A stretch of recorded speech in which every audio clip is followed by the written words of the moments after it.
Hello, friends. Today's Hindi dictation of 400 words at a speed of 80 words per minute will begin in 5 seconds. So, ready start. बिंब विधान बहुत से विशृंखला क्षणों का एक समुच्चय होता है। उसका आधार जीवन और जगत की अनेकता में है। इसके विपरीत प्रतीक किसी सूक्ष्म और गहरी एकता का बोधक होता है। इसीलिए प्रतीकों की योजना में जाने अनजाने एक तार्किक संगति अवश्य रहती है, परंतु बिंब विधान में तार्किक संगति का पाया जाना लगभग असंभव है, और यदि पाई भी जाती है तो वह उसकी तीव्रता को कम करती है, बढ़ाती नहीं। प्रतीक का स्रोत कवि के व्यक्तिगत अनुषंगों में हो सकता है, परंतु उसका आकलन अनुषंगिक नियमों के आधार पर नहीं होता। उसके निर्माण में अज्ञात रूप से ही सही एक प्रकार की अंतर्दृष्टि या सूक्ष्म बौद्धिक प्रेरणा अवश्य रहती है, परंतु बिंब का संपूर्ण ढांचा आनुषांगिक नियमों के द्वारा बुना जाता है। इसीलिए उसके संगठन में प्रायः अबौद्धिकता, अंतर्विरोध और व्यतिक्रम पाया जाता है। प्रतीक मूर्त और अमूर्त दोनों ही हो सकते हैं। इसके विपरीत बिंब के लिए ज्ञानेंद्रिय के किसी भी स्तर पर मूर्त होना आवश्यक है।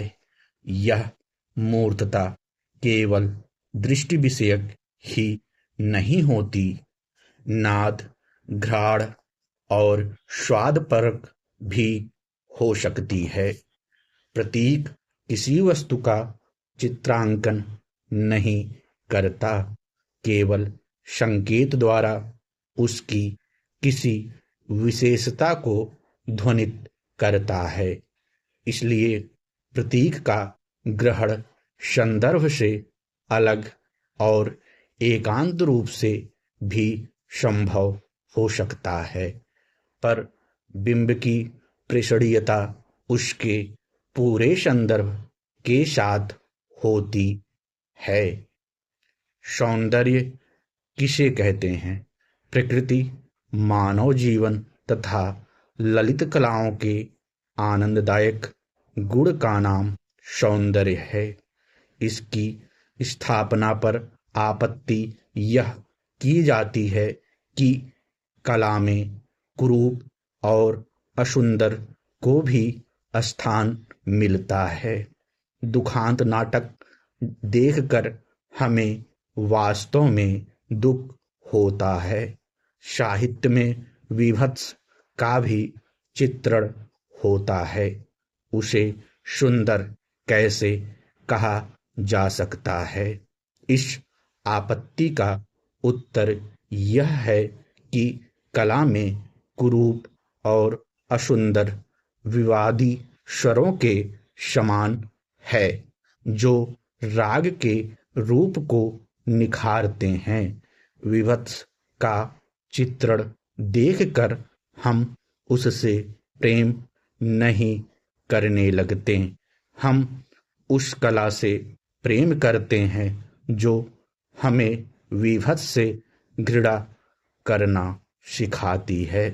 विभत्स से घृणा करना सुंदर कार्य है या असुंदर, जिसे हम कुरूप, असुंदर और विभत्स कहते हैं, कला में उसकी परिणति सौंदर्य में होती है। दुखांत नाटकों में हम दूसरों का दुख देखकर द्रवित होते हैं। हमारी सहानुभूति अपने तक अथवा परिवार और मित्रों तक सीमित न रहकर एक व्यापक रूप ले लेती है। मानव करुणा के इस प्रसार को हम सुंदर कहेंगे या असुंदर, क्षमा।